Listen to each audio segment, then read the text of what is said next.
as the economy is quite recovering, right? And so we know that resources are scarce. And in this sense, the only people or group of people that we can engage is the private sector, right? And the government ought to put in policies in place and the right incentives to be able to interact and also drag in these private individuals so that we can help build our road infrastructure. Right. Let's move straight into our very first topic for conversation, the African peer review mechanism. Well, Bless, just about the road? Kumasi Road. It's unfortunate that we've recorded some deaths, deaths on that road recently. Particularly, I saw some 15 persons, young people being buried, mass burial. My condolences to the families of these.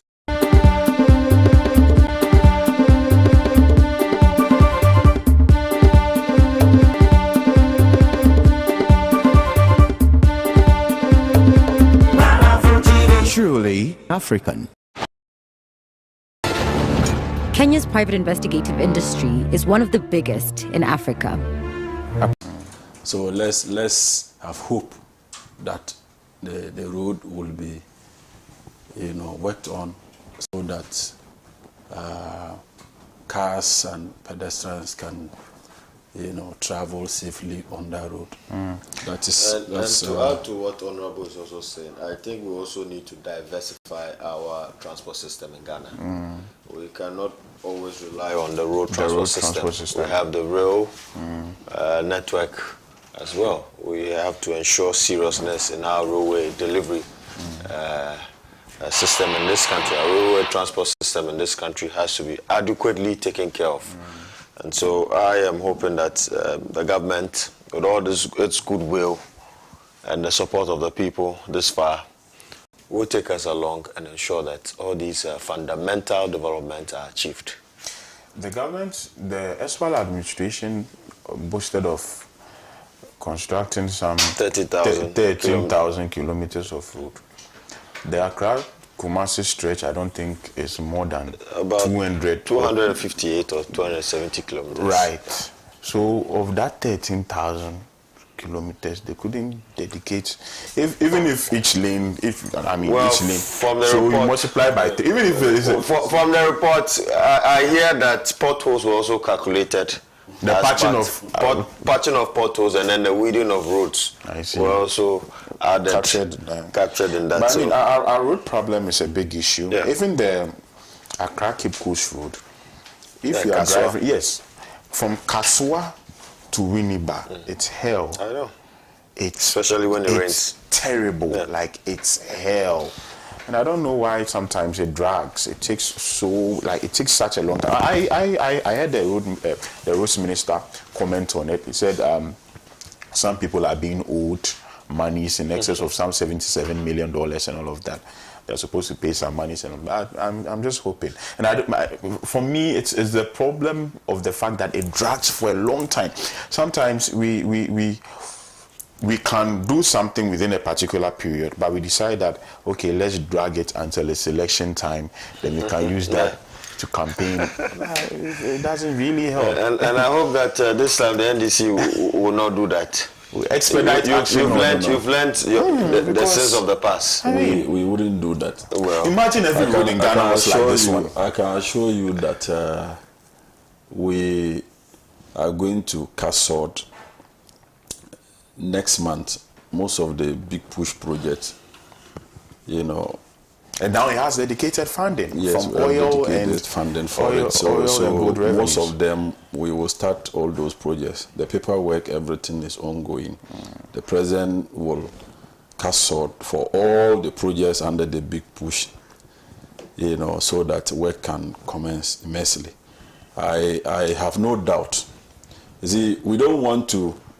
All I want to say is that let's begin to provide funding for all road projects that are initiated.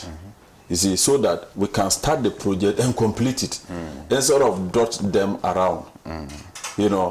sometimes you go to, you plow a road, all you see is that the road is awarded on contract, the contractor has gone to heap sand on the road and he's not on site, causing accidents and all of that.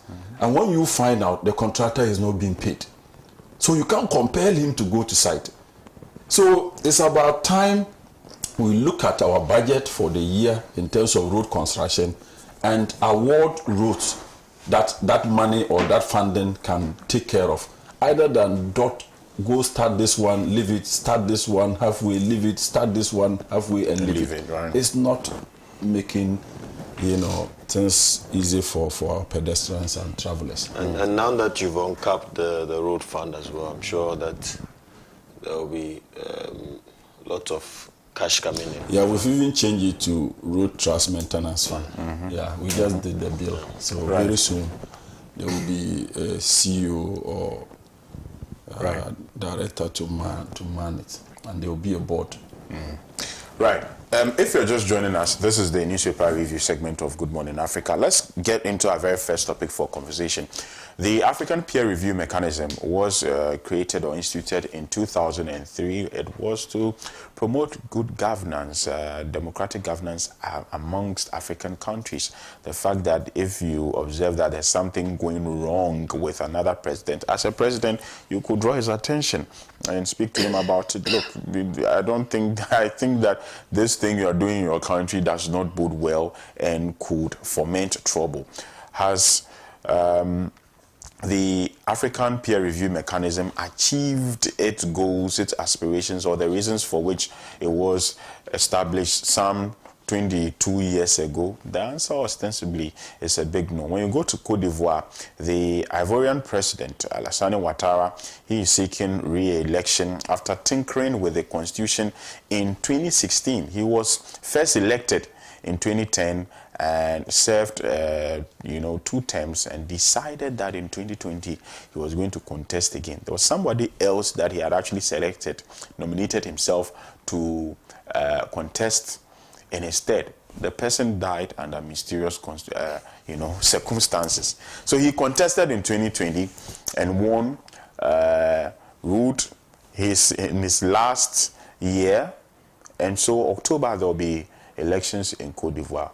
The news is that he is contesting again for the 4th term. He's 83 years already. If he wins, by the time he completes, he would somewhere be 88 years old.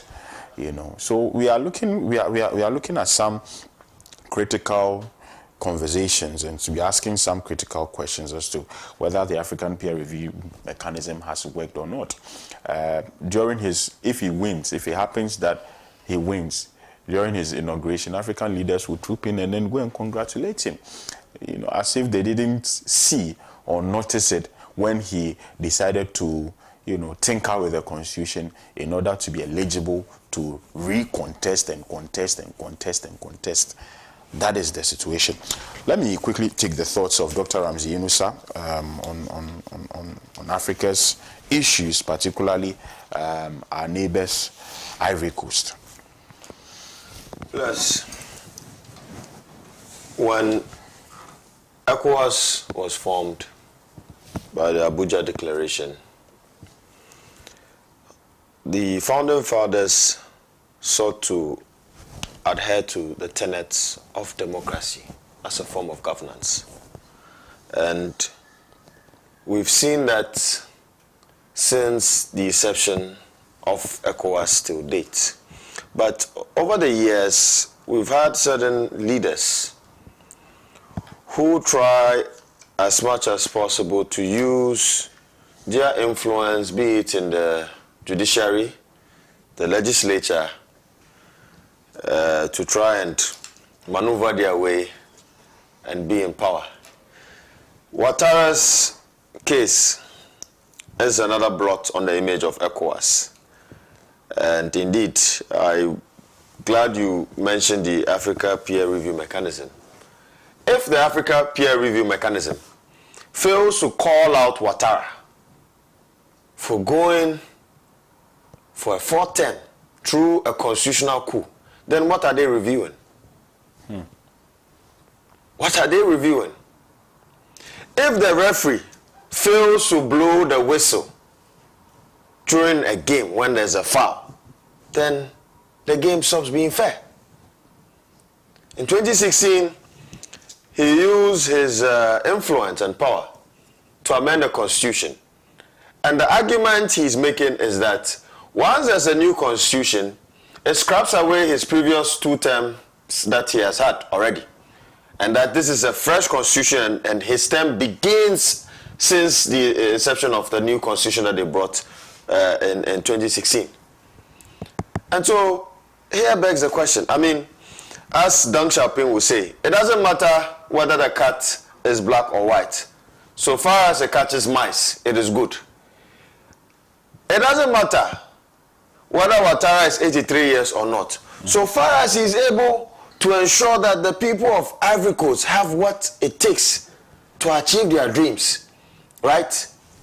And have the resources of the country, right? Take care of their development and ensure that poverty is alleviated, then he's good to go. But unfortunately, that is a paradox.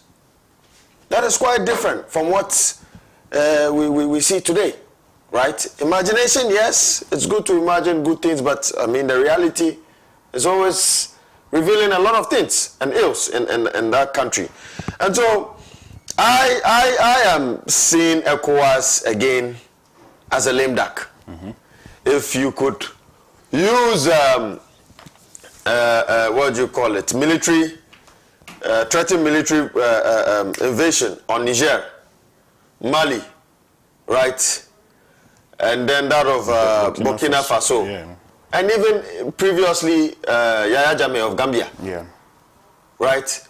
What then stops you from putting in some mechanisms in place, right, to stop Ouattara from engaging in what we call a constitutional coup?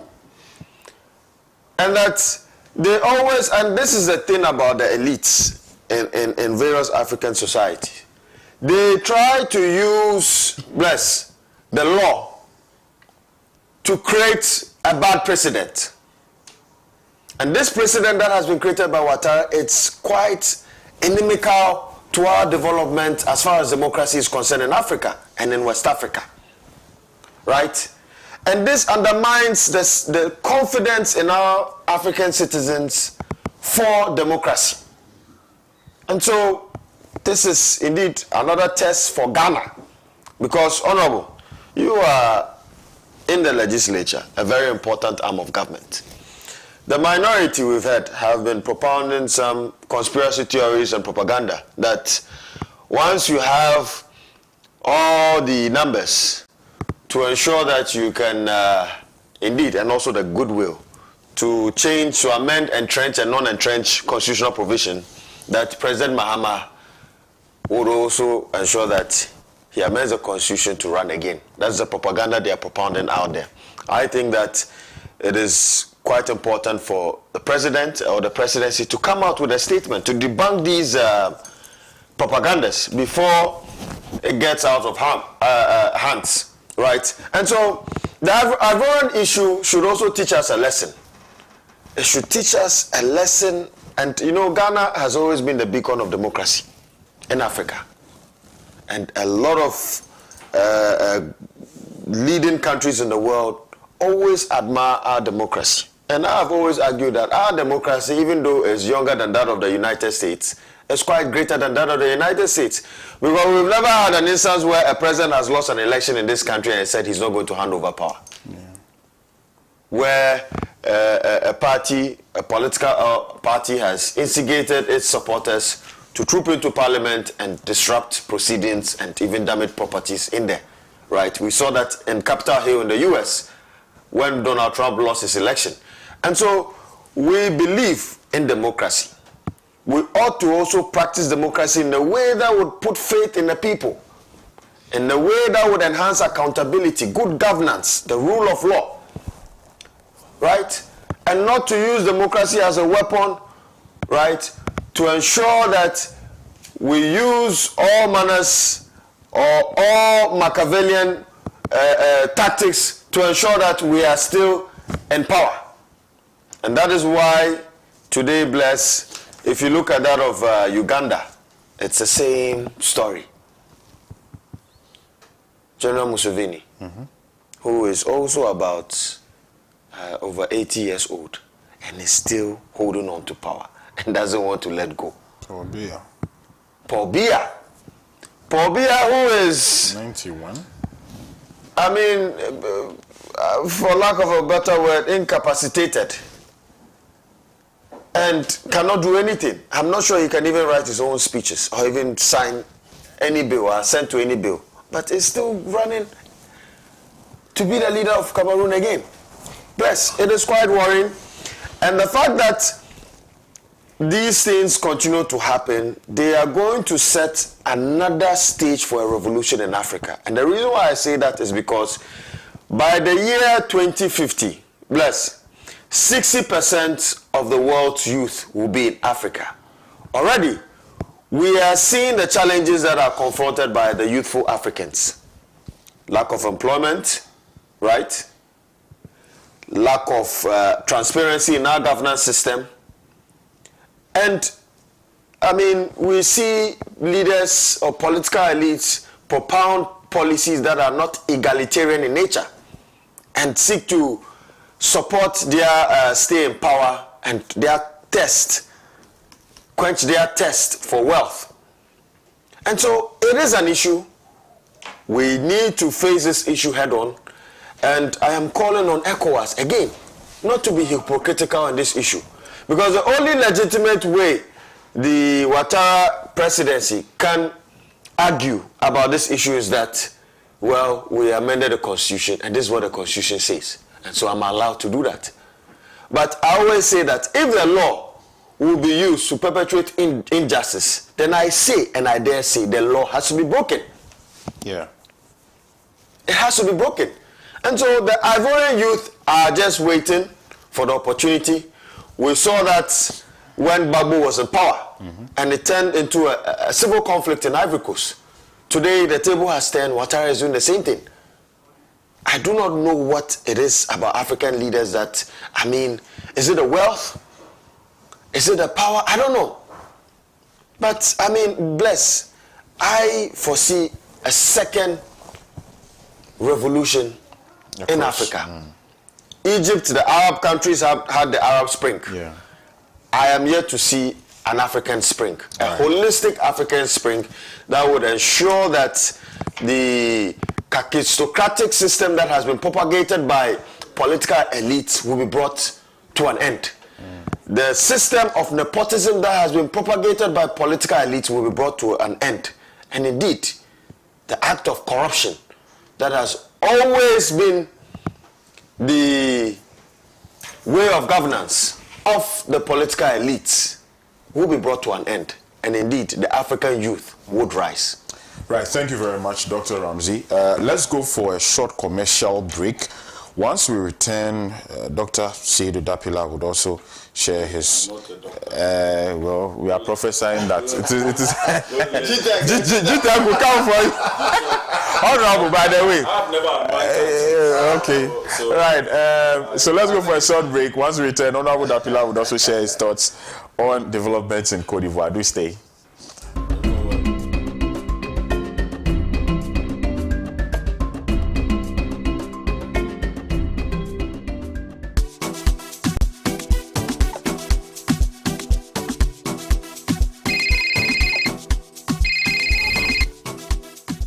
Hello, Madam Bola. How are you and how is Lagos? Kwame, Lagos day.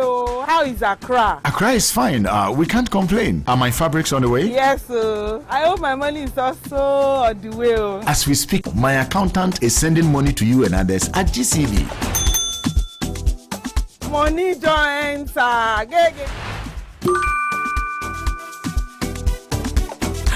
Daddy is a lifesaver. Yeah, Lady D. What's up, baby? Tia, I got the money. Oh, that's beautiful. It was fast. Oh, and guess what? It was so easy and faster than I thought. I'm busy right now. Let me call you back later, yeah? All right. Love you, baby. See you soon. Bye. From country to country, make seamless transactions across Africa with GCB. For more information on PABs and how to get started, call toll free on 0800 422 422. GCB, your bank for life.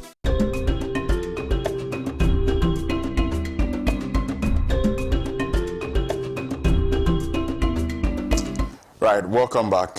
Still having that conversation about La Côte d'Ivoire. We are looking at the African peer review mechanism and its failure to hold African heads of states to account when they decide that they are going to do things that are in contravention with their various constitutions in order to perpetuate themselves in office, in order to continue to stay in power.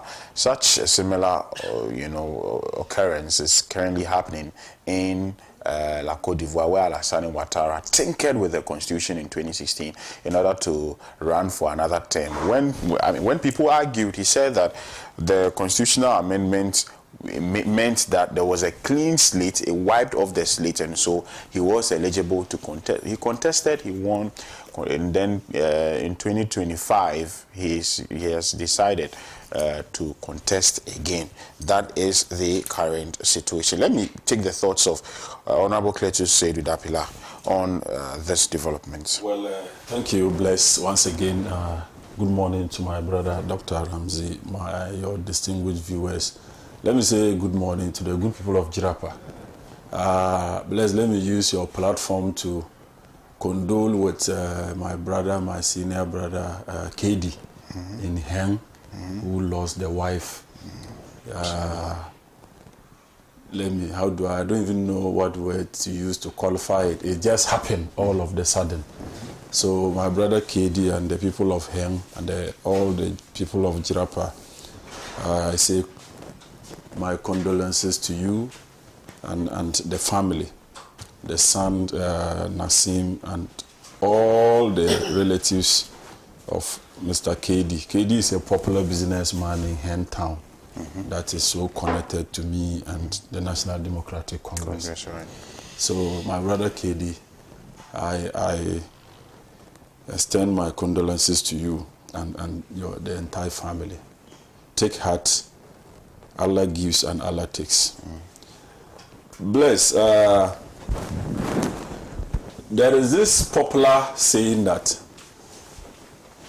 a good dancer must know when to leave the stage.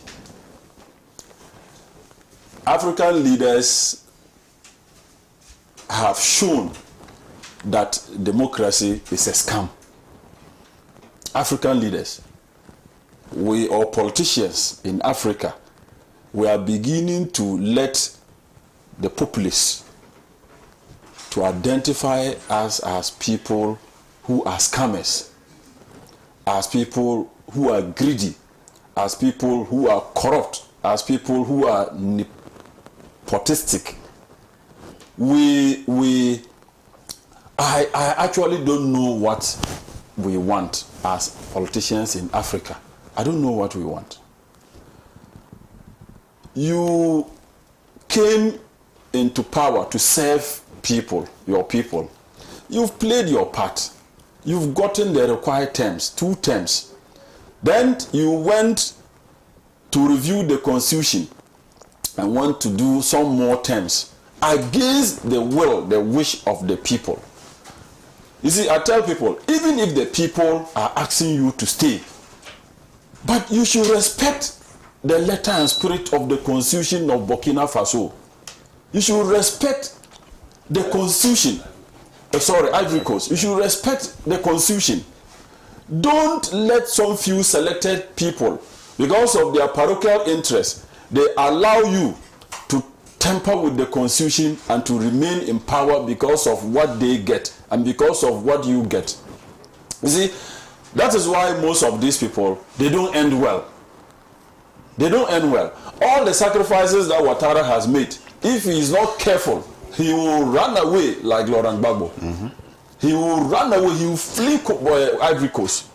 And he shouldn't allow this. At least there have been precedents. There have been precedents. So you should take a cue from it. What at all do you want? What at all? How if Ouattara stayed in power if God gives you life for 50 years, but you cannot solve the problems of Ivory Coast. So go away, let somebody also come through the same democracy to come and play his part or her part. But don't gag the people because you are sitting on the throne. Blaise, have you noticed that most coup leaders are popular in Africa? Yeah. Most of the coup leaders that we are condemning, they are very popular. And it is always as a result of people, the attitude, it's always as a result of the way and manner in which our leaders behave, particularly that of Ouattara. If today, I don't wish for that, somebody get up to stage a coup d'etat in Ivory Coast, then you will see the hypocrisy from ECOWAS, the hypocrisy from AU condemning, such action. Meanwhile, you've watched the man tamper with the constitution. You didn't say a word. You see, a coup, nobody gets up in a day to do a coup d'etat. No, it is as a result of the happenings in the country. It's as a result of bad governance. It's as a result of poverty, corruption. When the citizens cannot take it anymore, that somebody will emerge and use the gun to take over the realms of government. And such people are usually popular. Look at all the African countries that coup d'etats has happened. Their citizens are happy with those leaders. They are very happy. So to some extent, democracy is a scam to us in Africa. It is. Blaise, it is in democracy that you identify dictators. Yeah. It is in democracy that you know who a dictator is. They hide under democracy and torment and torture the people, siphon the resources of the country, place their relatives in good positions, and they want to have everything. And for how long? And to what extent? This world that is just a temporary place, people want to have everything. They want to gather every penny when they get the opportunity to rule. And most of the times, greed will let them lose everything. You gather all the money, have the power, but the end will not be well for you and your family. So we've seen leaders in Africa who flee their own countries. They are not even there to enjoy the money that they've looted. Their families are not together. They are scattered because of greed. So for me, this is a warning to our leaders. ECOWAS should not wait till when something untoward happens, then we'll begin to hear their voices. That is hypocritical. AU should not wait till when the unthinkable happens, then they will begin to talk. That is not what we want from them. They should draw his attention that no, the tangent you are going, you are not helping us as far as our democracy is concerned in Africa. So the whites, they laugh at us. They just think that this democracy that these people are practicing, yes, they brought it, they introduced us into it. But you see, they think that we should have matured by now as far as our democracy is concerned. We see elections being held in these places. We see how their constitutions are being manned. They don't do these things. It's 4-term, 4-term, 5-term, 5-term. If you just when you finish serving your term, leave the stage. Let somebody else come. This idea of overstaying in power. Look, let me go back to Togo. Go back to Togo, just Togo. Look at what is happening there. Yeah. They are killing people, innocent men, women. Women are even the most victim. And everybody is watching. Everybody is watching. How old was Yasimbe when his father took over the reins of Togo?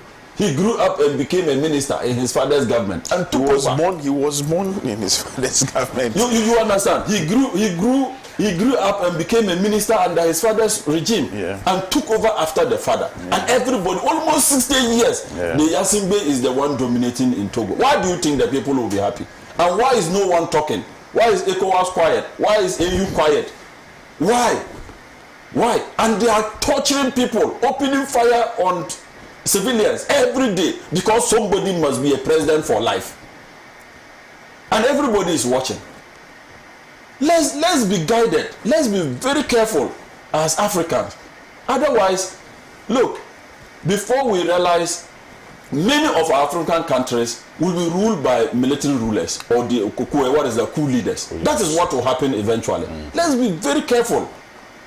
When something untoward is happening in any country that goes against democratic tenets, let's condemn it and move in forcefully and let the person or that head of state or president know that, look, we will not watch you do this. But you see, it's like they are not able to talk because it's like all of them always have their interests. So let's allow him to do what he wants, so that tomorrow, if I also want to do something, I can also get the support. Yeah. That is how, many are seeing it, and that is how I am seeing it. So, Bless, in conclusion, ECOWAS should speak now, AU should speak now, all the African leaders, former presidents, they should speak now. Let's don't wait till something untoward happen, then we come to now condemn it. That would have been late, because the warning signals are all clear that the people are not ready for Ouattara's another term for Ouattara. They are not ready. So if he wants to do these things, he wants to run again. 1942, 83 years, what do you want again? 83 years, what do you want again? Let somebody else come.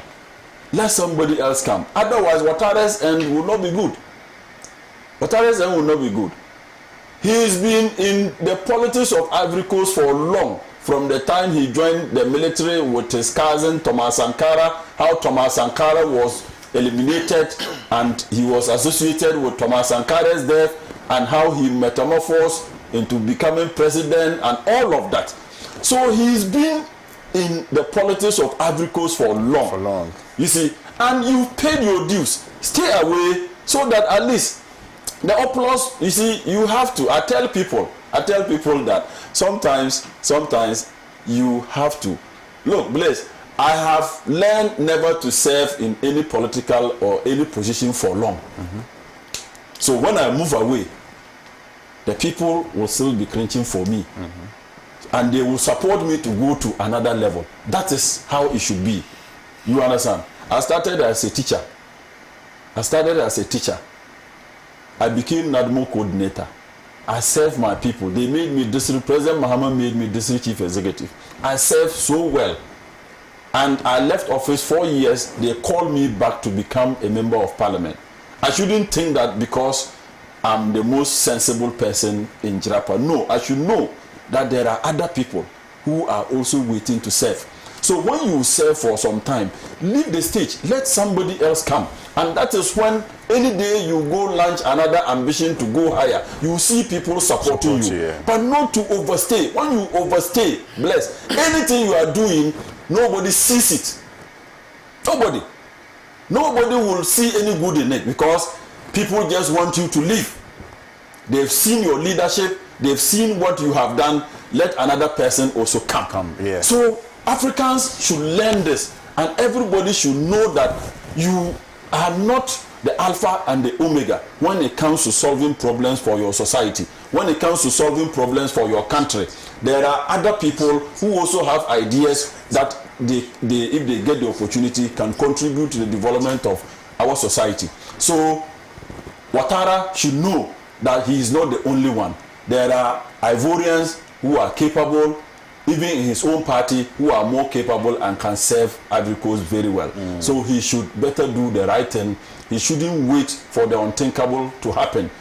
He should have known how Gbagbo fled Ivory Coast, and that should have been a lesson for him. He's not bigger than Gbagbo or Laurent Gbagbo. He should know that, and he should be guided. And that should even have told him that, look, my brother tried this thing and flee. The citizens never allow him. So don't even think of doing it.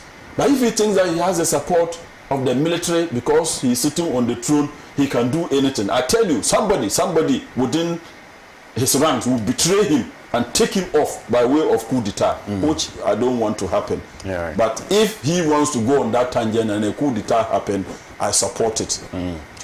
Right. Thank you very much. Saka Sadia has joined us. Saka, Saka, good morning. Yeah, good morning. Dasuba. Ansuma. Ansuma. Yeah. So the Dasuba is which part? Okay. So the Ansuma is Wala. Yeah. Oh, okay.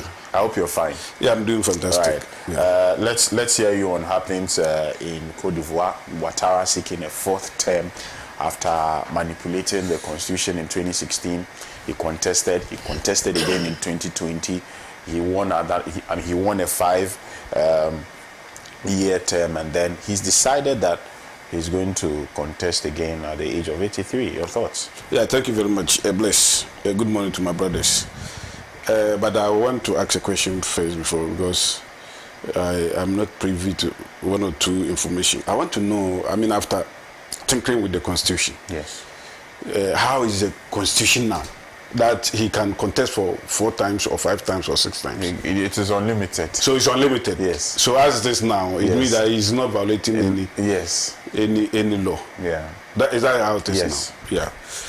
Yes. I'm so saddened. I'm so saddened that African leaders, especially, have taken this path, a part of distraction, a part of, like as I said earlier on, tinkering with the constitution, and selfishly,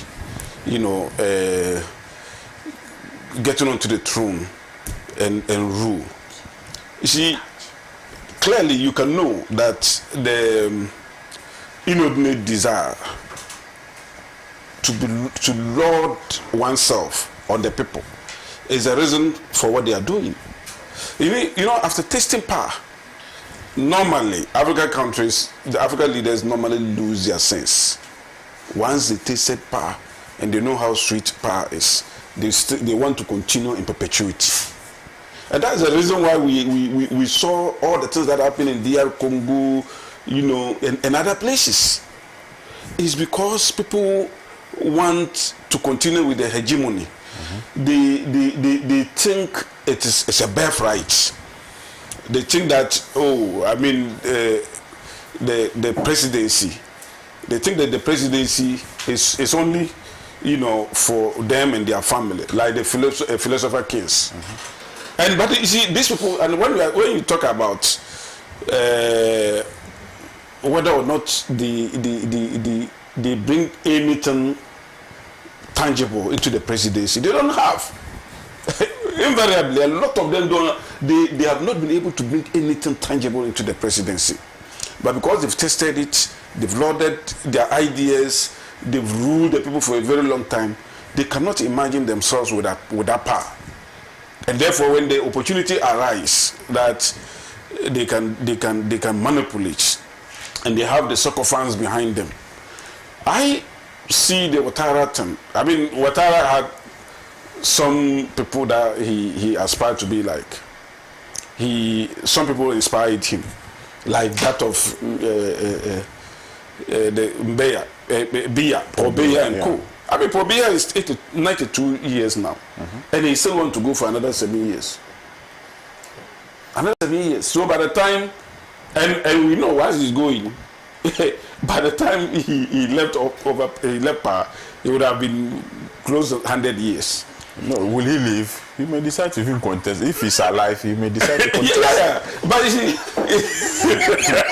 at 97, I don't even know whether as at now he knows his name, his own name. I mean, you get the point. I mean, the people some of them have become snare. I mean, you understand what I mean? They've lost their touch of reality, and they still think they can think beyond a day to rule people and to think for the next generation. It's an irony. And you see, it all has to do with the breakdown of the peer review mechanisms that we talk about. Yeah. I mean, we no longer have a strong peer review where the African leaders themselves can peer review their colleagues. Well, I mean, when it came first, we saw it. I mean, they used to have meetings and all of that. That was around 2006, 2007. Yeah. Very formidable a bit, where they review themselves and then give themselves advise the areas that needed to be improved and areas of strength. They tell themselves. But right now, there's nothing like that. This is for me, I mean, this is the reason why I've never subscribed to coup d'etat. And I will not even subscribe to a coup d'etat of this nature, where people are misbehaving and you think that because of the misbehavior, there should be coup d'etat. But I will always subscribe to a situation where we have a strong civil society, where spirited civil society will get up and say, no, we will not agree. Rally the people behind them and then ensure that the right things are done. I mean, if we say that because people do not do the right thing, okay, the military regime should shrink. I mean, we have seen it all over. I mean, we've seen Benin, other places like Cote d'Ivoire, Mali, Burkina Faso, and other areas. We've seen all those things. I don't subscribe to it. Why the people chose democracy as the rule, I mean, the method of rule or governance that they desire. They should ensure that they should even contemplate on some of these things. That people who are power drunk and who has, you know, the desire to be on power on the throne for as long as life exists, there should be a way of ensuring that they curtail some of these things. It came as no surprise to me that we have some sycophants and some unreasonable human beings within even this country who are counting a third term for your mama and all those things. I mean, when I hear those things, one would have thought that your mama himself would have come out to say, please, I mean, those who are making these ugly noises should stop in my name because I'm not ready. He himself is in askance. He's just quietly watching and goading people on. How is he goading? I mean, no. Which people is he goading? No, listen. We have seen some imbeciles. Some of them big chiefs touting this thing. Hey, your mama, let's go for. We should change the constitution and let's go. And it's not as if he hasn't heard. Your mama has not heard it too. He heard all this. But the president can't respond to it. No, please. And the constitution is clear. There's a term limit. It's clear. They are not saying it's not clear. They are not saying it's not clear, but they say that it's just like Africos. Africos is clear. But he went and tinkered with the constitution. It will not happen here. No, so you have to nib it in the bud. You see, if you are somebody with democratic tenets, I refer to John Mahama. If you are somebody with democratic tenets and you believe in democracy, you know that some people want us to do the unthinkable so that it will benefit you. What you should do is that you should nib it in the bud by just coming out to say, I've been hearing these ugly noises, peddling for my benefit. And therefore, whoever is thinking of that should just stop it. I'm not interested. That would have ended this whole thing. But the man is just so happy. I don't know. I mean, from some angle, it's been even alleged in some angle that he's the one, you know, pushing them to do those things. And if you are not the one, tell them, Mr. Idiot, don't do this again. That would have ended this whole thing. I go off my heart. Are you aware some of them are chiefs? Oh, what? Some of the idiots? No, I mean, there are people with opinions. No, but see, I'm coming. The fact that someone has an opinion. No. Listen. Someone has an opinion. That is not an opinion. These are nation wreckers. You see, these are nation wreckers. These are agent provocateurs. These people can wreck this. They can let this nation, you know, go into the abyss. I'm telling you, anybody with average, anybody with average intelligence will not even start this. Look,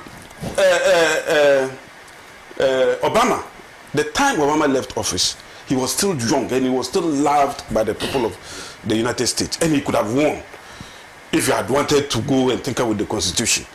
But the U.S. government will never allow that. Let me tell you, by the time Wallace left, Wallace left office, he was still very active, and he could have won, if given the opportunity. The time Kufuor left office, he was still very popular. He could have done anything with the Constitution because he had the numbers in Parliament and everything, and he would have still won. Remember, even Ronaldo, who became the flag bearer of the NPP, who actually led the first round by over 100,000 votes. So I'm saying that presidents that find themselves in office will always be popular at the time, very popular at the time, and especially when you have the numbers in parliament, you can do any and everything. But that is where you have to exercise degree of reasonability, degree of democratic tenets in you. Saka, I mean, you see, I think we are crying wolf where there's nobody is crying wolf. No, we are crying wolf. Didn't you hear people talk about people including a former chairman of the NPP. Everybody, I mean, people are crying wolf. All of them is added to the description. The president has not come out to say that he wants to contest for a third term. It's not going to happen. Listen, don't talk like that. He hasn't come. I mean, we are in the early. Don't say I mean. We are in the early days of his. We are not in the early days of his reign. If today, you can attest to the fact that this government is enjoying some level of goodwill. That is the reason why it is quite axiomatic that with the level of goodwill that this president is enjoying in this initial stage. So people will make all sorts of comments, including your former chairman, Blake. It doesn't matter. Including your former chairman. I describe all of them in the word that I use. Nobody. You see, listen. It's part of the idiots. Nobody exception. I have not exempted anybody who made that point. Please. There is no exemption. you know. If you ever made that, I think the MPP is the one fanning this flame. No. Well, yes. Listen. It is your fear. It is your fear. Won't you let me talk? It is your fear that looking at the numbers in parliament, with the absolute majority that the National Democratic Congress has in parliament, then if they want to have a constitutional review per the numbers they have, that is very much possible. But that, you and I know, it's not going to happen. No, listen. Nobody fear that numbers. You fear. You are afraid. Can you let me talk? You have made your point, so let me talk. I'm saying that nobody fear that number in parliament. That number is inconsequential when it comes to third-term matters. How is it inconsequential? Listen. Very inconsequential. It doesn't matter at all. That number cannot change anything when it comes to giving John Mahama third term, because they have to go for referendum. And going for referendum, even CPP, I'm saying even because they don't even have the numbers. Even if CPP stand and say we have not agreed, because there's no way anybody can get 75% of the referendum. So why are you afraid? Oh, listen, we are not afraid. Nobody is afraid. But you see, even taking us through that part is waste of time. You get the point. Taking us through that part of wasting everybody's time and all those things. So it's not about whether or not they have the numbers. You see, if they have the numbers and then they can change the constitution, because an entrenched clause, it still has to go for referendum. That is all. Unless somebody wants to say that, we can just go to the court and then let the Supreme Court. I mean, how bizarre would that be for any Supreme Court to say that, the explanation you have given, this credence to what I've said. It is not going to happen. It will never happen. So why are you entertaining the thoughts? We are not entertaining. Let me finish. Why are you entertaining the thoughts? Nobody is entertaining that. I'm saying that for anybody with good sense of measure, or for anybody worth his salt as president, if these things are all over the place, I doff my heart for Dr. Nyahu Temokolo. When he came out, he wrote a piece and condemned all those sycophants who are in the business of wanting to catch the eyes of the president, wanting to beg and lick his boots by just bringing all of these things. We are condemning Ouattara. We are condemning other areas. But within us, people are agitating. Some idiots are bringing those ideas. and then, let me finish. Are bringing those ideas. And then the president seemed not to hear. He seemed not to, I haven't heard anything. And then you are saying that we are paranoid. About why are we paranoid about John Dramani Mahama? Has he come out? He has won an election. Oh, let me finish. Please let me finish. Has he come out to say that you would contest a third term?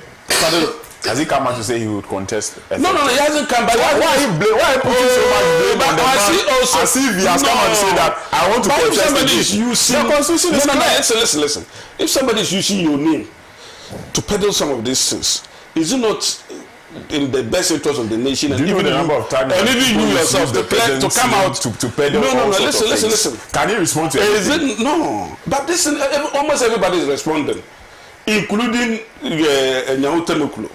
And everybody, they are all responding that what is happening is something that we should not even entertain at all. And then you are telling me the president has not heard about it, and he's keeping quiet, and he's rather gotten the people on to continue to peddle those. Under what obligation is he supposed to respond to this? The person has a second term, which a 4-year second term. The person has a 4-year second term. You are not the host. Let me finish. No, it doesn't matter. It doesn't matter. When you were talking here, I could have asked him to stop you because you were spending so much time. No. So please, you know. And you're not even talking about so just keep quiet. It doesn't matter how you are not the person to tell me whether I spend so much time or not. So let me do it the way I want it. Upper West. Forget about that. You see, I am saying, I will continue to say that first of all, I'm sure in Cote d'Ivoire, it started with some of these things, with people coming out, sparingly in other areas, saying that, let's give Ouattara a third term. And then Ouattara just kept quiet. And then it fosters, it developed, it blossomed into something that had no turning back. That's the reason why I'm saying that anywhere that some of these things want to rear its ugly head, they should nip it in the bud. And more so when it is happening in this country. I'm not giving it credit. Not happening. I'm talking about the ugly noises. Is it not happening in this country? And once it's happening in this country, and then the person who stands to benefit is also quiet about it, that is the beginning of the danger that we are talking about. Right, thank you very much. Because if he had come out clearly thank you, to debunk it and to say that he's not interested, I'm sure all those things would have stopped. Thank you, Saka Salia. Your points has been well made. Yes, Bless. Right. Bless, I just have some few things to say about this issue of President Mahama is hearing what people are saying. He should come out to say something and all of that. Governance, the presidency is a serious business. The president is governing with a constitution. The president has a mandate to rule this country for 4 years. You understand? So, my brother Saka saying that President Mahama is happy about the calls and all of that. As if when was the last time you saw President Mahama? And who told you that he's happy about such calls? It's the conduct. No, it's not the conduct. Let's stop the speculations. Let's stop. We are speculating. We are speculating. Saka, you are speculating. You are speculating. I'm coming. You are saying you cannot speculations. Yes, you are saying things that you cannot. What did I say? All that you said about President Mahama should come out, President Mahama that's speculation. That's speculation. Oh, that's speculation. You understand? And you yourself, you've come to answer yourself that the chapter 8 that talks about our electoral laws is entrenched. The chapter 8 in our constitution is entrenched. You cannot, by virtue of 2/3 in parliament, and amend it, and it will be accepted without going through a referendum. So you have said that. So if you said something, I think you just take delight in talking about President Mahama. If not, you talk about something. You accuse a man of maybe being happy to enjoy another term, and you've come to answer it yourself. That's what you've done. No, don't say I haven't gotten it. We all concluded that is not going to happen. You understand? You spoke English, we all heard it. Happen. I'm coming. But if those guys making those organ noises continue to do so, why can't you put them in their place? No, Saka. The president cannot be responding. So you should allow them to be. He's not the one who asked them to make those comments. So you asked them. Yeah? No, I did not. Okay. I did not, and it is not the president. All that I want to say is that The NPP is the ones who is saying that even Ablekuma by-election, that was their campaign message. That President Mahama wants to win Ablekuma again so that he can tamper with the constitution. I can play videos for you. Some of our colleague MPs, that was their campaign. The president hasn't said that. Nobody has officially said that. And the president has a mandate to rule this country for 4 years. And he is doing exactly that. What business will President Mahama have to come out and be responding to sentence? Why would he do that? He cannot descend this low. No. And Ouattara own talk like the way you talk. No, Saka. Ouattara own has happened, so we can talk to it. Yeah. President in Ghana, nothing will happen, and nothing has happened. Yeah. So if you come to sit, you have to preempt it. No, you cannot preempt it. It's because why? Why would you preempt something? Okay, let it come before you don't have to preempt it. The president is ruling this country. Nobody is giving him the mandate to rule Ghana for 4 years, and the president is doing exactly the unthinkable. Let's don't think that. Look, why do you think that President Mahama is so fixated with power? No, President Mahama to even come back to contest elections. I tell you, it was people that called on him, the NDC Nobody people. called on him, Master. Well, I did. He organized it to come and call. Well, I did. He didn't call me, but I supported his comeback. And I worked for it. Everybody knows that. We know this plan. You understand? I'm somebody that all that I want to say is that stop the speculation. You and your party. Just stop the speculation. Thank you very much. Stop the speculation. I'll do a few messages. I've received quite a number of them already. Of course, when Saka is on the show, you should expect messages. Alfred Roland Kwesi Mensah says Saka is contradicting himself. On one hand, no one can win 75% referendum. On the other hand, he's accusing the president for saying which he says cannot happen. What kind of ingenuity is that? Joseph Tekpe says, bless. If Saka knows this, then why does he want President Mahama to waste his time and breathe on something that will not happen? President Mahama is thinking of resetting and leaving a legacy. He says, good morning, bless. Does Saka know that that part of the constitution is an entrenched clause and it goes beyond mere parliamentary approval but needs a referendum which is exercised by all Ghanaians? All right, thank you. Stephen Sonibes says, great panel. Griselda Quecho says, that's Africa for you.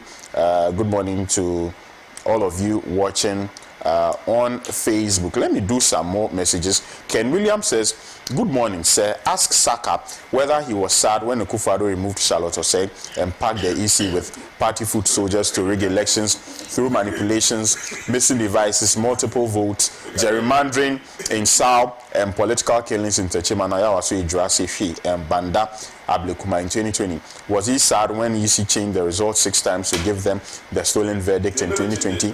NPP has no moral right to teach anyone democracy or good governance in Africa. Good morning to all and sundry, especially blessed from my district.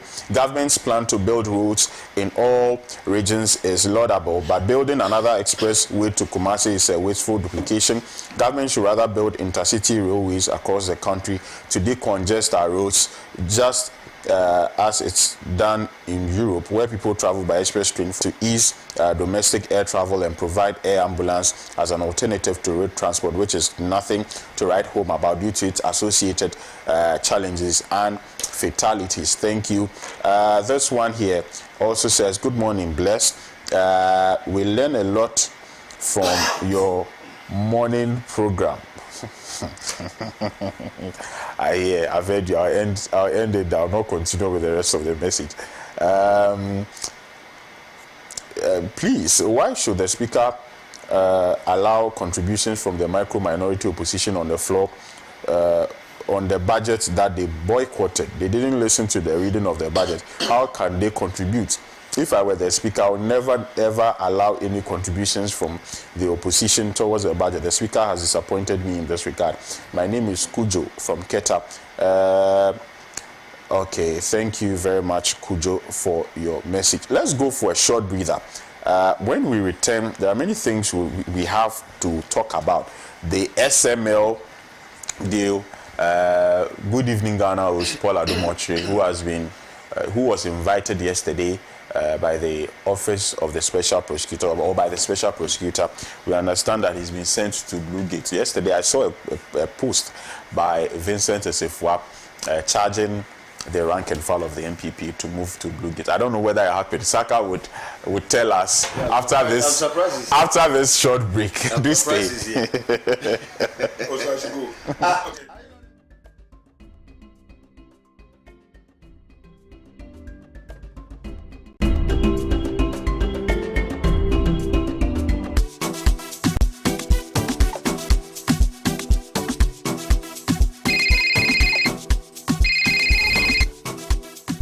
Hello, Madam Bola. How are you and how is Lagos? Kwame, Lagos day oh. How is Accra? Accra is fine. We can't complain. Are my fabrics on the way? Yes, I hope my money is also on the way. As we speak, my accountant is sending money to you and others at GCB. Money don't enter.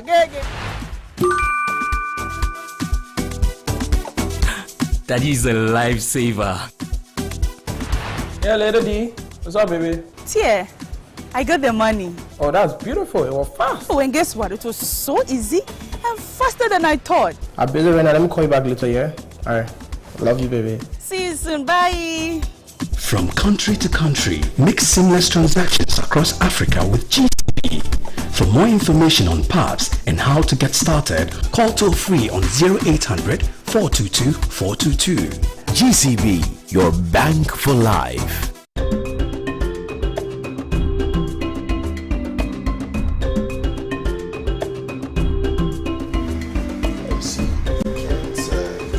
Right, welcome back. This is still Good Morning Africa live here on Pan-African Television.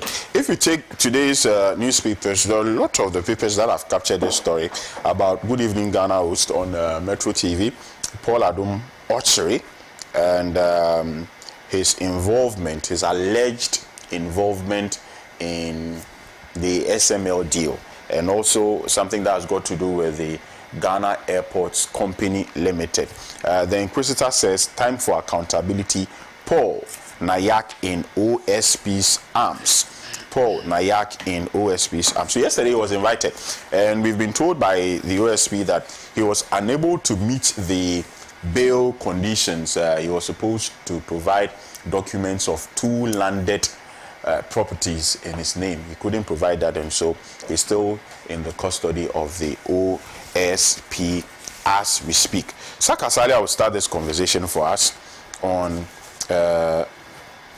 happenings, you know, as far as Paul Adom Ochiri is concerned. And this happened, you know, during the Eswal administration, the MPP government, the MPP regime, and a lot of the people in the New Patriotic Party are unhappy about how things are currently ongoing in the country as far as the fight, the corruption fight is concerned. Saka. Yeah.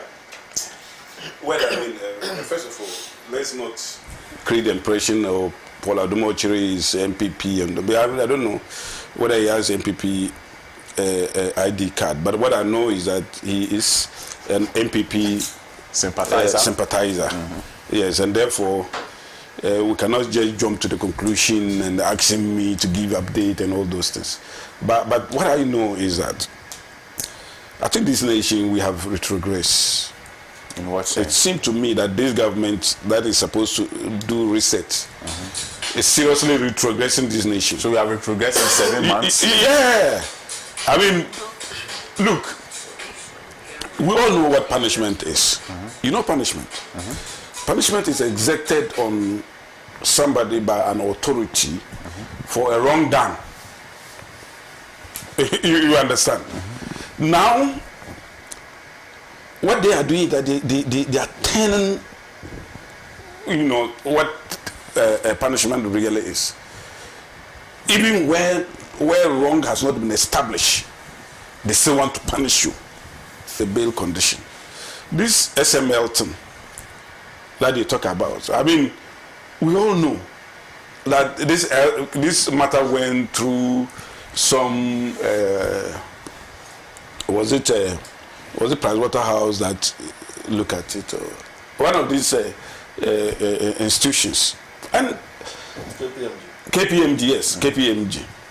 And they did not see so much as everybody wants us to believe, that it was something of a loot and those things. Look, it's about revenue assurance. Just like somebody saying that, nothing got lost, and then you have a watchman. You have a watchman, it means that the watchman is not doing anything, because for some time now nothing got lost. Why are you bringing watchman? The watchman is, you can even have another assurance, somebody that, because their presence alone would deter others from engaging in illegality. The presence, if somebody knows that, okay, there's only one lake that I can easily cross, the person will easily come and then either bribe the person or do one or two things to get his way out. But if you know that I have to cross one hurdle, I have to cross another hurdle, and another, that one can deter the person. But they said, SML was completely, useless because what we were getting was the same before they came in and all those things. I mean, everybody is entitled to his opinion. But I think that the SML deal actually helped in no small measure. But I don't really know the nitty-gritty, the nuance of the reason for arresting Paul Adumochiri on this basis. But what I know is that Paul Adumochiri has been an irresistible target of the special prosecutor and some other functionaries. That he has been a target owing to the fact that he has been on them. I mean, we all know that Paul Adumochiri has that penchant of getting to the special prosecutor on so many occasions, from the Cecilia Dapa matter and some other matter, even including how he spent his budget and all those things. And it came as no surprise to some of us and keen observers that they are doing this thing to him. And then also Mr. What's the name? I mean, the one who was tried alongside Atufoso. Japa. Yeah, Mr. Japa. National security. We heard he was also part of those people that are, fueling some of these things. Okay. Yeah, I mean, allegedly. I'm not giving it, any truthfulness or otherwise. And for some of us, we believe that it is in furtherance of the fact that they want to bring a culture of silence. They want to tame and put the fear of God in people who dare to question the establishment, who dare to criticize the John Dramani Mahama government. Unlike under the Nana Akufo-Addo government, where every Tom, Dick and Harry can talk without even looking back. The situation is completely different now. And then they are going for the jugular. And I mean, we all know. I mean, people like Paul Adumochiri. These are the senior most active journalists in the system now, who are very active in the system and are critical of government. And so let's go for the jugular. Let's go for this so that we can tame the others. I think with this, are you aware the special prosecutor was your appointee? No. You see, we have retrogressed, like I told you, and more so when we have weaponized a bail condition, to now punish, to use it to punish people that we perceive to be against the system. Because why? Why would bail condition be so onerous, so harsh and unreasonable to the extent that the bailee cannot get his freedom? Because that is not the reason why we have bail conditions. The bail is there to ensure that people who we know are not flight risk, people who we know. Because look, Paul Adumochiri can even be given bail on a plea of his own, by his own recognition, personal recognition. You don't need to give a bail with surety of that magnitude, with surety and an amount of that magnitude in order to get his freedom. No. And especially when those matters, I mean, what are those matters? His involvement in SML, what is that? When the real culprit, the principal actors in the SML issue are there, Maybe you can say he's an assessor. Who are they? What's Oforiatta? So Oforiatta, I see that. So he's a principal actor. I'm saying that is Paul Adumochi the principal actor. So is Oforiatta? I haven't mentioned Oforiatta's name here. I'm saying that are there. So who are the principal? Yeah, the principal actors are there. I mean, it's not Paul Adumochi is maybe at worst you can say it's an accessory, but even that one is very remote to even bring Paul Adumochi in this matter.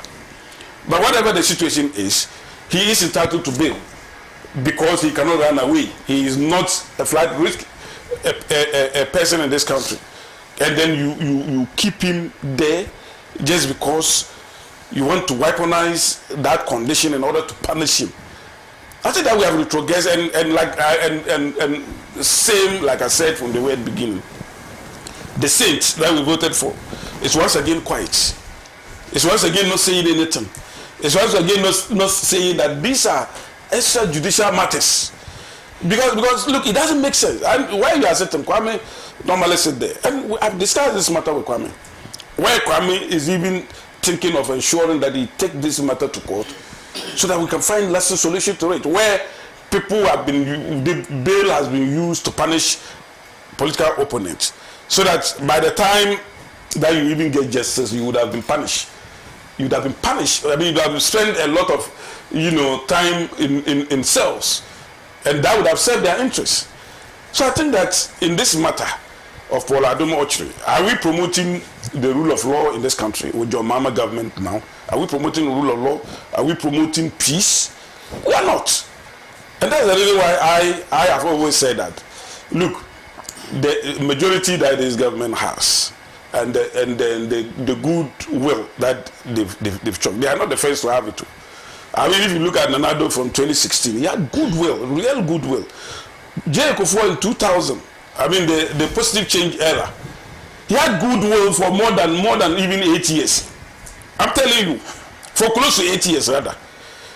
And you are misusing this goodwill. Bear in mind, this one, it will pale into insignificant. It will evaporate and it will shock you.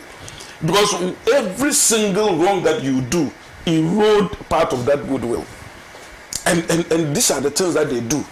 But when we want to talk, instead of them to help us to all drum home those points, they will come and then support the wrongdoing. My brother is here. I'm sure after me, he will come here. And then you see how he will support wrongdoing. you are here. You will see how he will support wrongdoing. It is disheartening. And I think as a nation, we should not only learn when we are in opposition. This government, when they were in opposition, they were all over the place, talking like angels, talking like, oh, they have some record when it comes to rule of law. Look at where they are taking us.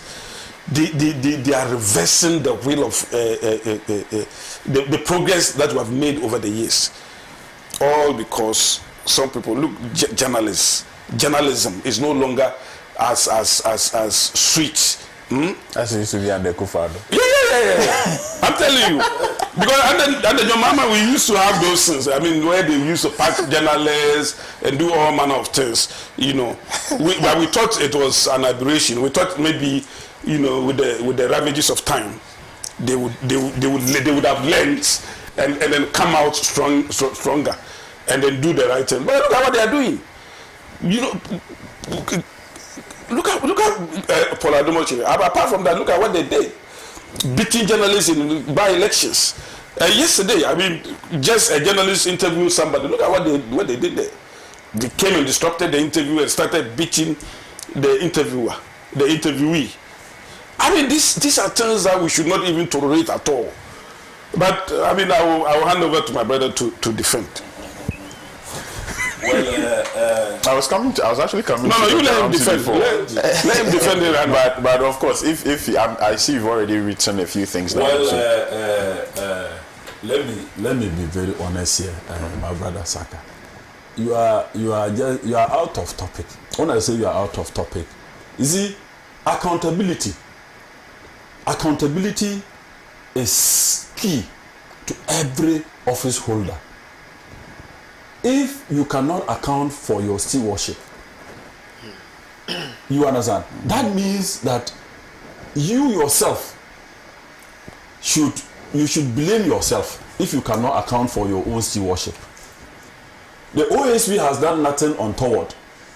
The Japan's name you've mentioned, none of them is not. They have not targeted the guy. Paul has always been on his program, Good Evening Ghana, asking for accountability. He is the one who always chastises people every day for the wrongdoing. So if today, Paul, after serving as board chairman for Ghana Airport Company Limited, has been called upon to come and answer questions for contracts that he has signed, for contracts that he has entered on behalf of the people of Ghana, and this one too, my brother Saka will want to condemn. No, he never signed those contracts. He signed. Why? I have evidence of it. Okay, Saka, the OSP, listen, the OSP has credibility. The national security has credibility. They will not just invite Paul when Paul has done nothing untoward. You understand? For me, Paul should be happy that he's been asked to come and account for his stewardship. He should be very happy. Because he has been calling on people. He has been going after people on his program every day in the name of accountability. So there was no board approval or what? You understand? So that is why they've asked him to come and account. He was board chair. Yeah, so you understand? He was board chair. Yes. Remember, after all the decisions of the board, it is the chair who is the final person, is the final say. So, so now I'm saying that they have asked him to come and account for. Let him go and answer. You were not there when Paul took those decisions, so you cannot defend Paul. You cannot defend Paul Adom Ochere. No. And I'm saying that, look, every appointee, everybody going into government should remember and should know that there will always be a day for accountability. If you preside over any agency, whether present or past, know that you are not going to be there forever. If the then appointees were being protected by President Nanado, President Nanado is no more in power. President Nanado is gone. Tomorrow, President Mahama will not be in power. So this accountability thing that is ongoing, bless, President Mahama has indicated and he has sounded a word of caution to all his appointees that if anybody does anything untoward, he, the president, cannot defend you. The investigative agencies option. That's the spirit in the president. That is the commitment that President Mahama has to fight corruption. So nobody should think that what is happening today is because NDC is in power. No. Basaka, be very honest. Some of the things that you hear your former appointees did, are you proud of that? Like what? Huh? Are you proud of that? Like building the schools, like somebody. The stems. I'm coming. Some of the people that they've invited, some of the people that are undergoing investigations, are you proud of the thing? Like what investigation? Like even watch the National Signal Bureau. Yeah. Saka. Yeah. So somebody one day can transfer government money and one day and buy 27 houses. Yeah. One day, are you proud of that?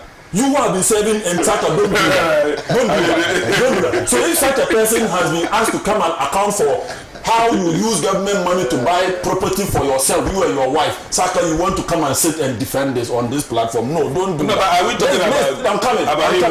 I am saying that some of the things that your appointees did. Why? Look at one. He's at large. Kenu Furiata. Why is he running away? He's at large. Saka, we know where he is.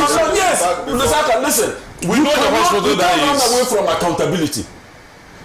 The finance minister was involved in so many things in this country. In fact, he's always the engine. The finance is always the engine of the government.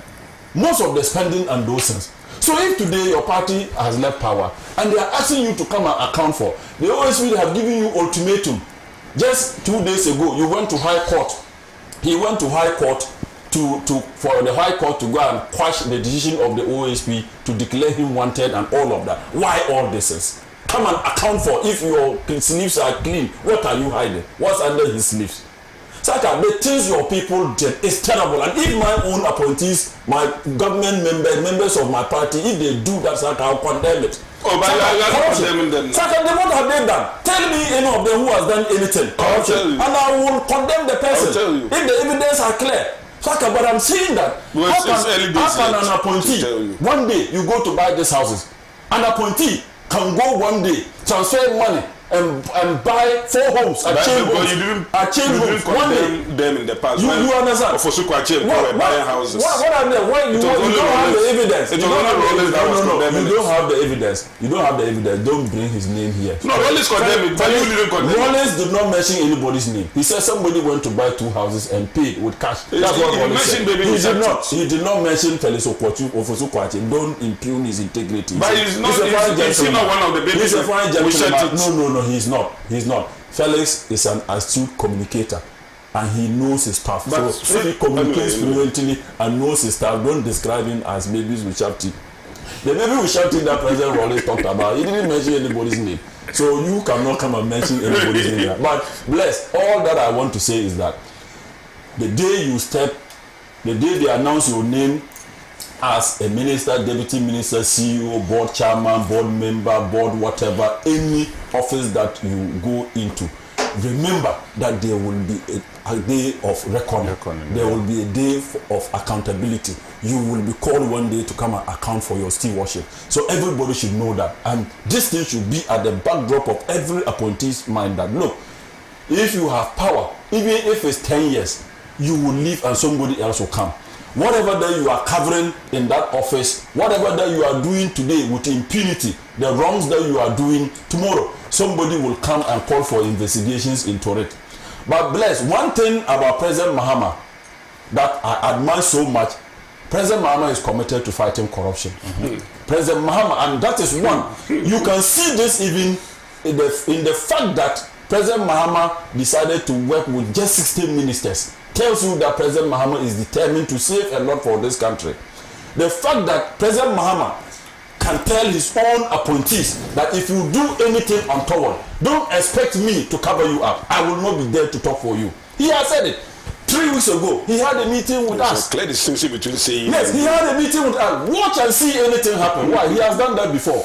Abuga Pele was investigated under President Mahama's watch, and that is his best friend.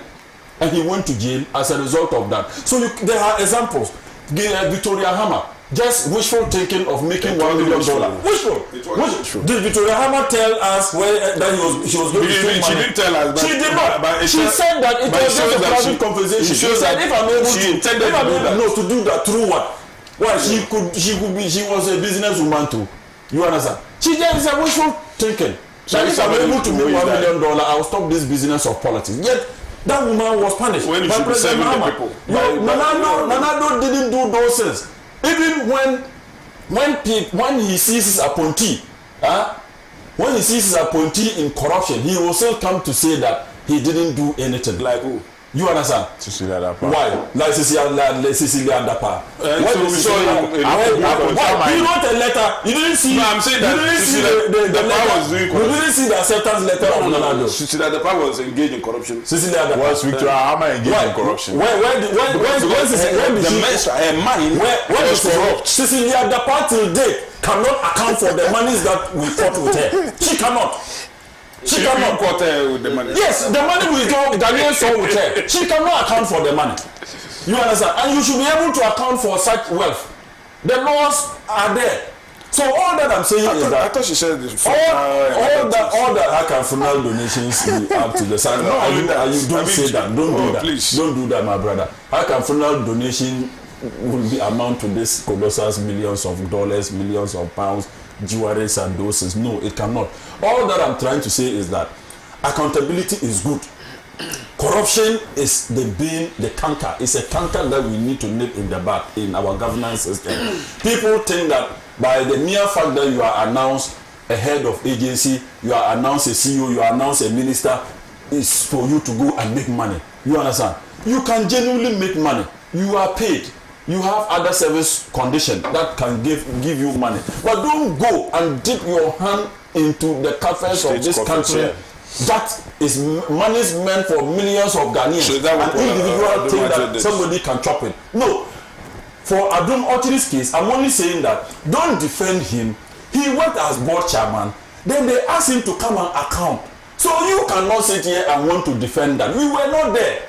And the OSP is not doing that based on witch hunting as you are claiming. You cannot. You cannot also say that Mr. Japa is witch hunting Paul Adum actually. No. You cannot say that. All I'm trying to say is that he's done something. If Paul did not work as board chairman of Ghana Airport Company, who will invite him? Nobody will invite him. But he worked. He said so that as board chairman. That he signed. He said that. Well, you saw Paul bought a Christmas tree, a Christmas flower for $100,000. They solicited for funds for private sector to do that. You should account for it. When you solicit for funds in the private sector, I'm coming. You listen. The flowers did not come from the campus of Ghana Airport. Saka, if you use your position, it was a sponsorship. Saka, if you use your position in government and solicit for funds from any agency, the money becomes government money, and you must account for it. It's not free. It's not free. So wherever Paul so why? So even if you solicited for money, you should go and buy a flower for 125,000 cedis. That's reckless. I bought it how much? That's reckless. Flower. To do well with flower. To do well with flower, my brother. Saka, let's don't defend these things. Half for corruption. Do you know the prices of have you ever bought some before? Half for corruption, Saka. Let's don't defend these things. Let the appointees account for their stewardship. Let them account so that tomorrow others too can come and account for their stewardship. But if we begin to talk for them, no. So that if 27 houses, if they have given you one, I would have been so happy. They didn't give you anything. So don't come and sit here and defend you. You'd have been happier with the corrupt money. Huh? But they didn't give you one. And because you are not corrupt, that's why you didn't get one. So I'm saying that don't defend such corrupt acts. Paul Adom has been asking for people to account. Let him also account for his stewardship. So if he's been called to come and account, why will somebody say it's witch hunting? Suspend days. Why will anybody say it's witch hunting? Why? People are, when you go there, you are not able to meet the condition. You sleep till you get the bail condition, then they process you for court. We are recording your you understand? Yes, I believe in accountability. And I tell people, in 4 years time, 4 years time, we don't even, President Mahama is not waiting for 4 years. If you are in government and you do anything corrupt, I tell you that you will face the investigative agencies. We know him. You understand? You are talking like you know him better than anybody. How do you know him? You and your party sit and speculate about President Mahama. We know him. He was in charge of this country. You try to smear him with corruption, and yet he came out clean. You try everything to smear President Mahama with corruption, and he never flied. Ghanaians bought him and gave him overwhelming endorsement. So you cannot destroy President. He's a brand. President Mahama is like Coca-Cola. All other drinks will come back. We are seeing what is happening. That is why we came back. Ghana box we have seen all that. What is it? This is all you are speculating. We will get there. We will get there. So blessed. In conclusion, let everybody account for your stewardship. Let's don't defend corrupt action. Corruption is the reason why this country is what it is. If corruption is unattractive, okay, I tell you that Ghana will get the needed development. The needs of this country will be met. Our risk sector will be developed. Our transport system will be good. Hospitals will be very okay. And our schools, educational sector will develop. That is all that the people are crying for. Let nobody come into office and think that money meant for millions of Ghanaians, you alone can take it, and you alone and your family can take it. No, that is condemnable. So let's don't defend such corrupt acts. Everybody should account for. Paul is not above the law. Paul is not above the law. He's served in government. He was board chairman. He's been asked to come and account for his stewardship. Let him do that. No witch hunting here. Japa is not witch hunting anybody. OSP is not witch hunting any. In any case, you people brought the OSP. He's your darling boy. Nanado appointed him. We are working. We are not interfering in the OSP work. We are not interfering in his work. Let the OSP let him do his work. Let nobody interfere in his work. We are not interfering. So Paul should go there and account for. Right. Thank you very much. I'll do a few messages, then I come to Dr. Ramsey. Good morning. Saka's submission are always misleading. He has become so blind that today anybody who is guilty of offenses chastises the current system. Asaka so soon forgotten that the so-called champion of demonstration, Nanado, never countenanced demonstrations to the extent that the Jubilee House was a no-go area. Their security agents brutalized MPs and ordinary citizens. Saka should count himself lucky that he never got employed by Nanado. Protecting Cecilia Dapa, who couldn't account for money she kept under her bed, makes Nanado an anti-corruption crusader better than John Mahama. Saka should stop being the Don Quixote of today. You didn't tell. You say you should stop being the Don Quixote of. I'm sure Don Quixote was somebody who defended. Who was he? Was he a corruption defender? He defends everything. I see. I see. Bless, good morning. Why is it that if Saka is making his contributions, nobody interjects him, but when others are talking, he's fond of interjecting? All right. My brother interjected me several times. No, I didn't. Everybody saying that I should stop. Good morning, Bless. Please say hi to my MP, Honorable Cletus. Tell him his sister Ethel and the whole Jirapa is proud of his presentation today. Tell Saka to keep quiet. This came from Ethel. Thank you. Thank you, Sister Ethel. Yep. Paul Adumotri's arrest over the shady GACL contract is a step in the right direction. Let no one hide behind a tired excuse of political witch hunt to escape accountability. In fact, where there are political witches, they must be hunted. As for Saka, he knows the truth, but like a loyal errand boy, he's only doing his master's bidding, defending the indefensible. Ghana has moved past those days. Accountability must prevail. Daniel Akpaliok from Sandema. Thank you, Daniel, for your message. All right, thank you very much. I've seen your messages. Bless, good morning. Please, okay, I think I've already read this one. Good morning, Pan-African TV. Mr. Saka, the MPP professor, please just be bold and answer the question. Is asking you whether you are proud of the wrongdoing of your party members. Please, how far with the cathedral scandal and Madame Cecilia Dapa's case? David John Tag, Jewonu from Jaskan in the Oti region, sends this one. Thank you, David. I'll read one more message, then I'll come to Dr. Ramsey. Good morning, Bless, and good morning to your panelists. I think Saka is gradually turning into Dr. Baumia, but let him understand that lies will ruin him. What does he mean by we made progress in the last years and the current government is taking us back? He's not being honest, and I doubt his credibility. He shouldn't lose it because I always mute my TV set when he's speaking. It's okay. Whoa. Right. If the person truly muted it, the person wouldn't even hear that you say these things. But let me come to Dr. Ramsey. I know he's itching to say. To listen and to that man.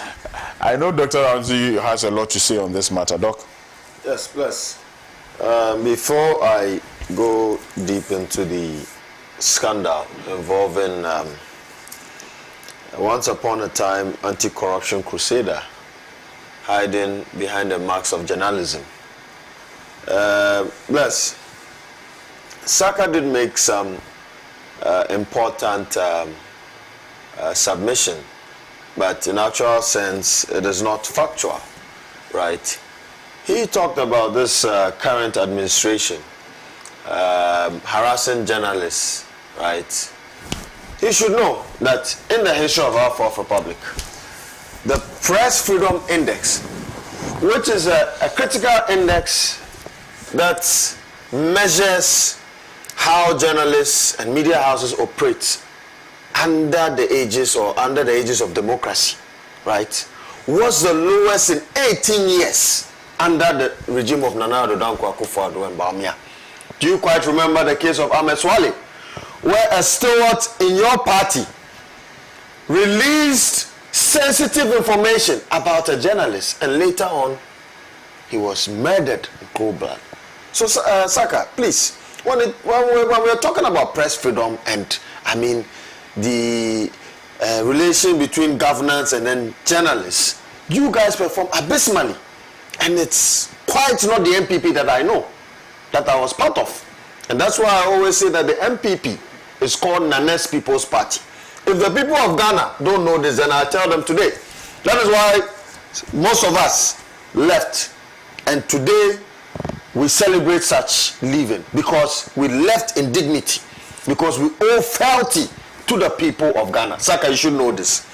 Bless. Paul Adam Autry.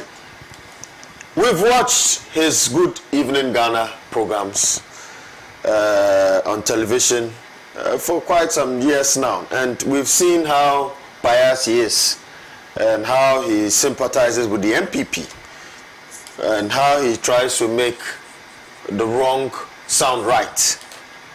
But today, the cat is out of the box. And indeed, that Good Evening Ghana will be now turned to Bye Bye Ghana. I think the OSP has to release him for him to give us a Bye Bye Ghana.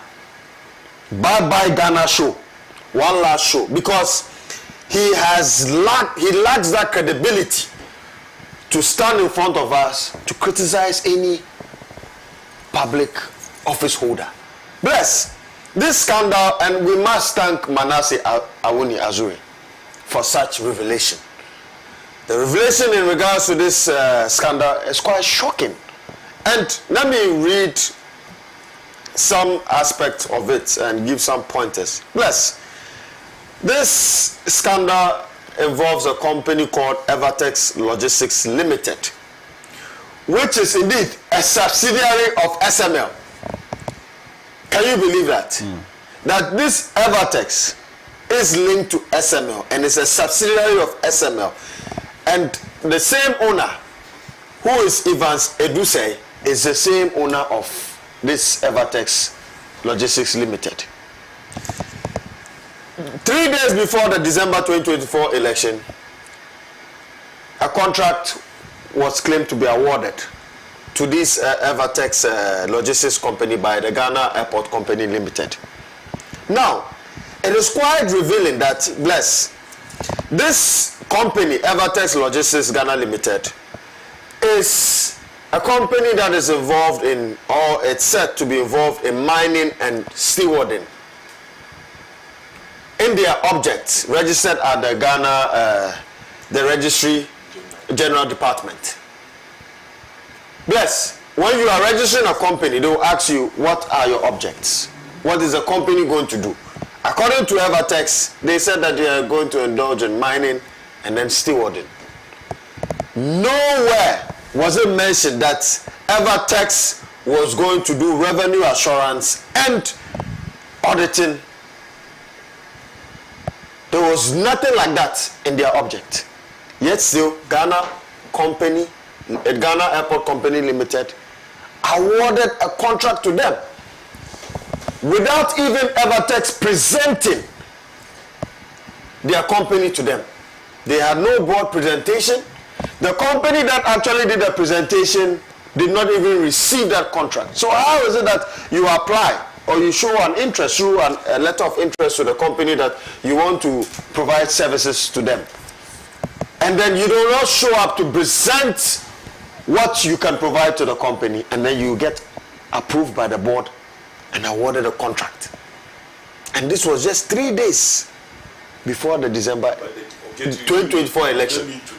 Mention your objective. But the objective, the board has to check. If in general, you can have. No, but there was nothing like revenue assurance and auditing. Yeah, but let me tell you. Why is it inconsequential? Let me tell you why it's consequential. If you look at the Institute of Chartered Accountants Ghana, right, the Act, the ICAG Act, Act 1058, it says that the ICAG, right, regulates and licenses institutions and persons that are supposed to indulge in auditing, right?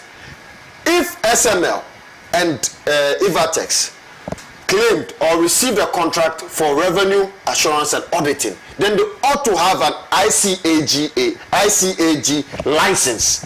It's just like doctors.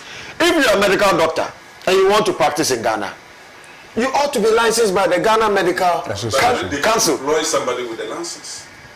But there was no, the company, listen well, yes. Listen well, the company says that they are doing auditing and revenue assurance. The law is explicit. It says it. If you want to read Act 1058, it's clear that you ought to have a license to engage in that. And that is why the Institute of Chartered Accountants Ghana has issued a letter dated the 25th July 2025. And the last part, it says that even SML, Strategic Mobilization Ghana Limited, and Ivatex Logistics Limited are not licensed by ICAG. So that even begs the question, how did they get PPA approval? How did SML get PPA? They were supposed to pay them $100 million annually for 5 years. If not by the grace of God that this current finance minister has terminated that contract. It's an illegality in the first place. How do you employ a medical doctor who doesn't have a license to practice medicine? I asked you this, Saka. And so, you want me to come in? How do you employ a medical doctor who has no license to practice in a jurisdiction? How can you defend that? SML is a revenue assurance. Yes. And in the revenue assurance, they audit not the money, but they audit the supply of the oil that is supplied. Who told you? Who told you? Who told you? Do they have money? Who told you? They were acting as an auxiliary unit of the GRA. What does GRA do? I mean, Saka, I'm surprised. I'm surprised. You see, I'm surprised. Go and look at Act 1058.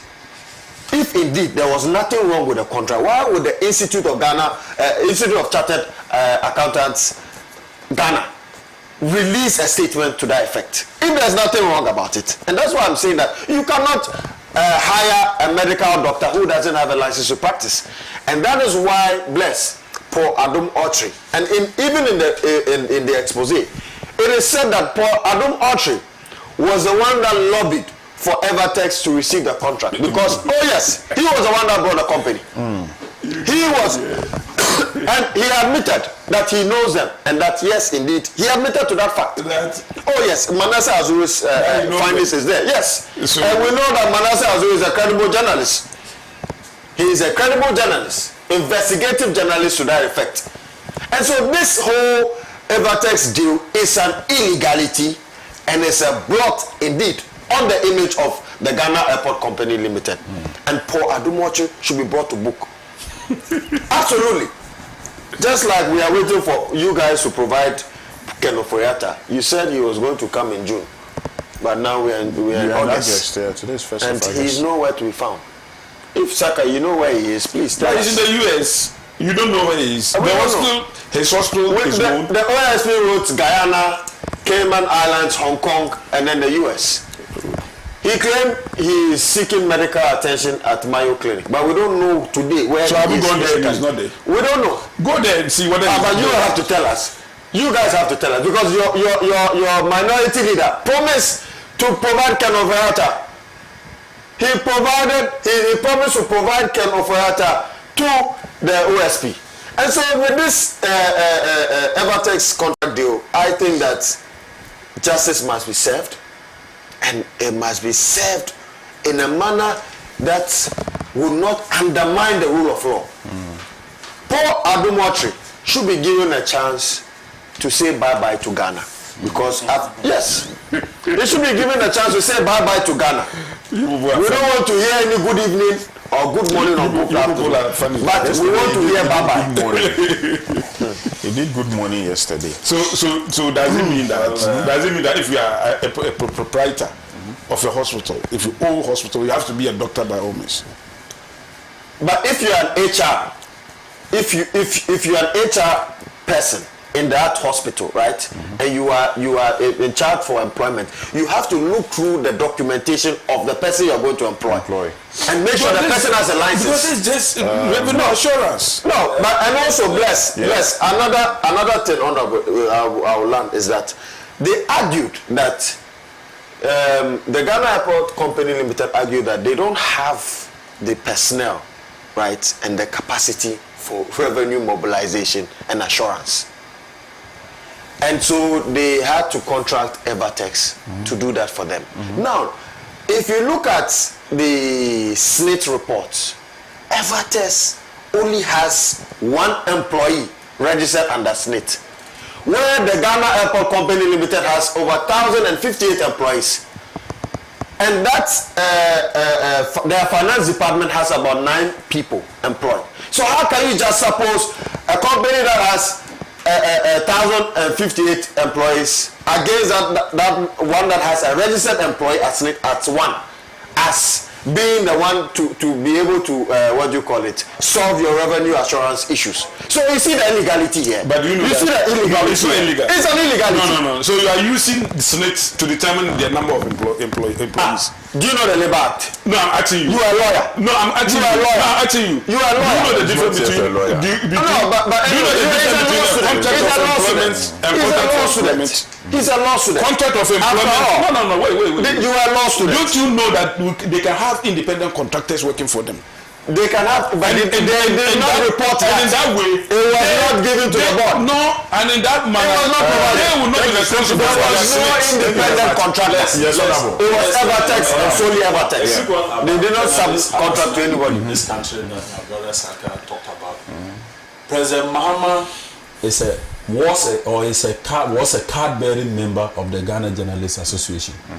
It's not under his watch that journalists will be harassed in this country. So what happened? Listen, he has condemned it, and even yesterday at the swearing-in ceremony of the 4 deputy ministers, he reiterated the fact that that matter should be investigated. He has taken personal interest in that matter, and that the perpetrators should be brought to book. Those soldiers, those that beat the journalists, should be disciplined according to law, according to the rules of the Ghana Armed Forces. So please, President Mahama is not harassing any journalist in this country. He is not. Manasseh Azure asked him, when all that Manasseh did, all the exposés Manasseh did against President Mahama when he was president in 2013 to 2016, all those things he did. Manasseh Azure never fled this country. Under Nanado, he seek asylum. He ran away. He did. He himself said that. He ran away. He himself said that the MPP gave him bodyguard and all. So he ran away from this country. Why did they give him bodyguard? Because some of this reckless statement. He ran away. Why did they give him bodyguard? So under President Mahama, journalists was giving bodyguard to journalists and blessed. So he wasn't safe. I mean, if we have reckless statement all over the place, that is, and his life is in danger. The government has the duty. The government is duty bound to protect him. President Mahama added that he said he's convening a meeting of the heads of security agencies to have a discussion with them about how they go about their. It's not. He means it. He means very well. He means it. Don't say it's a propaganda. He said it's going to convene meeting of all the security heads so that they will discuss how they handle journalists in this country when they see them coming to cover programs. So he's not messing his words on it. So it's an issue he condemns. It's not like the other one who left, who will condone such things. No, he won't do that. In all fairness, I think what we didn't see in this world, I mean Saka, you know that me, when I'm sitting on these seats, or I'm objective. Or sometimes, but most times, always. All the time. You are telling me this thing because you are coming not to be a You see, I want to be one of the things that we never saw, not even for once, did Nanado take a pen and paper and condemn abuse on, not once. He never did it. It never happened. It never happened. Never happened under the S1 and Nado administration that the president or the vice president or the majority leader then or anybody will come out and so we condemn this thing that happened. It never happened. No. It never happened. The Tachima killing, they condemn it. I mean, you to read it here the last time. Oh, that half-hearted condemn Ahmed Swali. He said he regrettable deaths. The Techiman killing. He said, apart from a few regrettable deaths.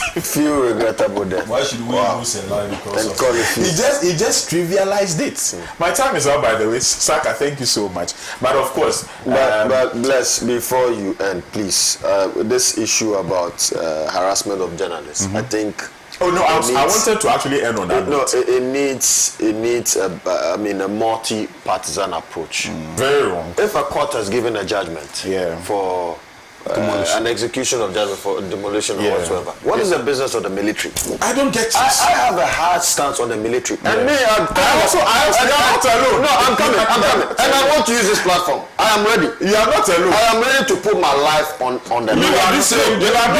They said they want to this is to the people of Ghana. Any man or woman in uniform from the Ghana Armed Forces, if ever they harass you, please mobilize and deal with them.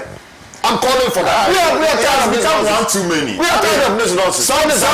Some for the want of a in the jungle. Some stupid people, very stupid people, who are in uniform. Because what he did, because you are in uniform, think you are right to be unthinkable. It was look at what they did at Ashama. So Ashama. Look at what they did at Ashama. Because of someone stealing mobile phone, decided to unleash me. The day I'm just waiting. The day I'm telling you, it's becoming too much. Any soldier would ever cross my line. You must not. I have to say that. No. I have to say that. Somebody did please, my brother. It's painful. Somebody did it on Facebook. I know what I'm talking about. It's painful. If the military police, no. I am saying that. Do with him for what? The soldier. Somebody bragged like this and he was dealt with on Facebook. My brother, I am waiting for them. Right. Thank you so much. Our time is up. Our time is up. Thank you so much.